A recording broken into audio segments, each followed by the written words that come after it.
Hello, everyone. Welcome. This is our video for drawing upon Mi'kmaq pedagogies for Mathematics Education in Society 11. My name is Lunney Borden. Next to me, I have Evan Throop-Robinson and Ellen Carter, and Kyla Bernard is not with us right at this moment, but hopefully we'll be joining our discussion sessions in a couple weeks. So this is our presentation focused on drawing upon Mi'kmaq pedagogies. Mi'kmaq people are the original people of the East Coast of Canada. Our work is done in partnership with our university, St. Francis Xavier University, and Mi'kmaq Ginamatnue, where Kyla is the math coordinator. The rest of us are faculty here. So we begin, as it is tradition to begin, by recognizing that we are gathered here on the East Coast of Turtle Island, the area of the Wabanaki Confederacy, in the region known as Mi'kma'ki. The Mi'kmaq people are the people of the dawn, who see the sun rise on Turtle Island, and we acknowledge that we are able to do this work because of the gifts, the generosity of the communities that have taught us and worked with us to help improve mathematics education for youth in Mi'kmaq communities. The smaller map you see here of Nova Scotia actually identifies where all of the Mi'kmaq First Nation communities are. 12 of these 13 communities are members of the collective known as Mi'kmaq Ginamatnue, an educational organization that seeks to inspire Mi'kmaq youth to reclaim language and to ensure educational success for all children. And so we say Walalio. Thank you all for joining us today. Our project that this paper comes from is a project called Moving Achievement Together Holistically, and we have to give credit to Ellen for that. She came up with that title when we were looking for something to describe this project, so we affectionately call it the Math Project. And it stems from work that I did over a decade ago now in my doctoral work, looking at the importance of drawing from language and knowledge systems to decolonize mathematics education. Particularly, we're looking at verbing math and spatializing math. And we really want to support teachers to help them think about what it means to teach from an approach that centers on Mi'kmaq knowledge systems. For our work in this particular study, we are drawing upon Indigenous research methodologies, particularly thinking about the many R's of Indigenous research: reciprocity, responsibility, reverence, relationality. We hold these things in our work. We work together in those kinds of relational ways so that we ensure that we're doing the work in a good way. It's also shaped by work that I have been engaged in for a long time, guided by the Mi'kmaq term Mawiganu de Madim, which means coming together to learn together. And so we recognize that when we come together in classroom spaces with teachers, with educators, with children, that everyone brings gifts and talents and knowledge, and that it is the coming together in which we can generate better understandings of the research context.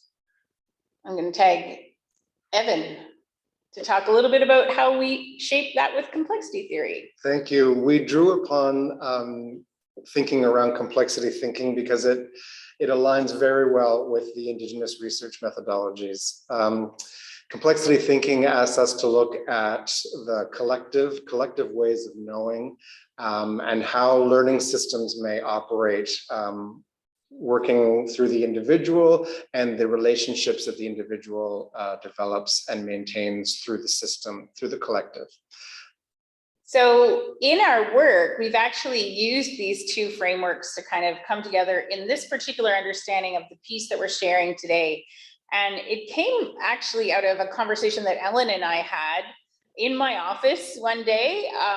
How can we capture what kids already know or believe about mathematics in order to see how that might change We were chatting, and Ellen said, "What about drawings?" And so today, the drawing upon Mi'kmaq pedagogy is really what we're doing, and we really wanted to invite students to do some drawings. So I'm going to tag Ellen, and she's going to tell you about that. So each student from grade primary through grade 4 was invited to draw a picture of me doing math. And that was presented first without the context of the math classroom, just simply to gather their thoughts or beliefs on what doing math looked like. And as a follow-up, each child then also drew a picture of me doing math in math class, a picture of me in math class. And so we noticed through all of the collections of drawings from grade primary up into the oldest students that we worked with, that there was a lot of individual movement and action and activity where they were able to sort of demonstrate the doing of math in different ways. So we saw lots of technology, which you can see there on the left. You can see that sort of organized movement on the right with some arrows. Then we have some more creative representation. So really drawing on specific experiences of building. You can see on the right, the math class, which is group work, and we'll refer to centers through some of our findings, as teachers call them, which is really individual stations set up around the room so that students rotate and do different activities in different locations around the room. So we see a lot of that, and on the left there, the incorporation of feelings as well, so that students we noticed that they were generally, active and not centering the teacher. So they were happy in the work that they were doing, and collaborating with others in the room or in their spaces. So you'll see that there really is no teacher except for in one of these pictures, and that was something that we noted, and it'll be reflected in some of the findings, because the kids are really working together in these spaces. They are enacting Mawiganu Dumadimp. They're coming together and learning together. But one thing that we noted, one of the slides said, "I'm so happy." And we actually shared this at a conference where we didn't really notice that until other people started looking at it, because we spend so much time in the school that we just know the kids are happy. But people were really struck by how happy the kids are in all of the pictures. And I think that's a really clear sign of what the culture is like in the school. Great. So we gathered those drawings, we looked at them ourselves, but then we also shared those drawings with the teachers of those students. So collectively, we got together, all of the teachers and us, we met. It was a joyful, really conversation where we got to reflect on what we saw, but also get an understanding of what the teachers saw and how they made sense of those. I think it's unfortunate that in a paper you can't capture the laughter in the room, because as the teachers would look at it, I remember one that was really busy, and the grade primary teacher said, "That's what my class looks like, really," and she laughed, right? The joyfulness that the teachers are actually engaged in, I think, is reflective of why the kids are so happy as well. Evan. So we wanted to highlight some of the findings, some of the themes that emerged in that conversation with the teachers as they looked at these drawings, and they were reminded themselves of just how important the learning centers are in their classroom, and how students work in that collective. They work in small groups, and they are self-directing their learning in so many ways. They are free to move around the room, join and rejoin groups as they want to, and contribute to the learning that's happening at those learning stations. Yeah, the teachers find that it's busy in that classroom. And it's busy in a really great way because there's a lot of energy, there's a lot of movement, there's a lot of laughter, and there's a lot of students talking about mathematics, which is really exciting. Mhm.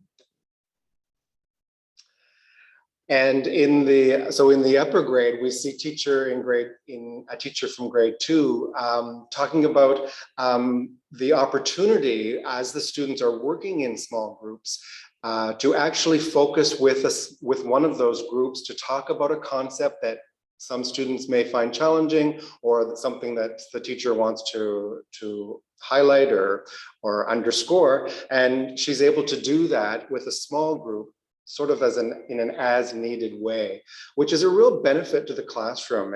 She doesn't speak to the whole group all the time, only the students that would need that support, which is really kind of an exciting way to work in the classroom. And acknowledging that, you know, young students, all students need to move. They need to get up and move around and engage in different ways. They're all learning in different ways. And the way these learning centers were running, students were able to do that. So we really like some of these quotes. We were really struck by the quote in the middle by one of the kindergarten teachers. "Math is very loud and fun."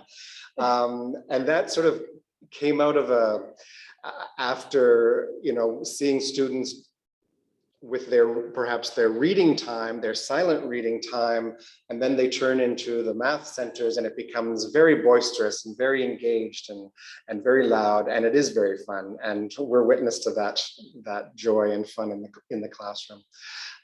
Grade 2 teacher says that kids are managing themselves. You know, classroom management is not really a thing in this environment. Students are self-directed and looking after their own learning, which is really an exciting finding for us. The deep relational pedagogy was present throughout the classroom. Students working in community, in small groups, and in the larger community. And teachers really believe that the children were building their own competence and independence through this methodology. And our final thoughts, Yeah, Lisa? so we, what you see in there, I mean, it might look like just a good class, right? But what we notice is that the values that the teachers are enacting, all but one of the teachers is Mi'kmaq, grew up in the community, knows the children deeply. And what we see is this valuing of a Mi'kmaq way of being in this classroom, valuing of Mi'kmaq identity in the classroom. It is very asset focused. There's no deficit thinking. It's not, oh, this one can't or that one can't. It's actually, we're trying lots of things so they can find what works for them. We're trying lots of different ways. We want the kids to be able to manage themselves, right? Building that independence. And what was really funny, I think, is that the teachers actually couldn't imagine working in any other way. They even said in the middle of it, it's like, don't other people do that? So, but also the sense of collaboration. These are teachers who, you know, the P to 4 wing, they work together. They talk about their pedagogy with one another. They share ideas and resources, and they do it with this joyfulness. I think, you know, we often talk about trauma in Indigenous communities, but what we also know is there's an incredible resilience. And in my relational work and community, I know that resilience is rooted in a joyfulness, an ability to bring laughter into situations.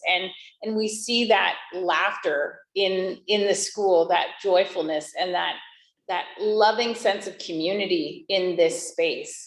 And so we just see lots of potential. We're doing lots of other work there, and hopefully in the future we'll be able to share more work.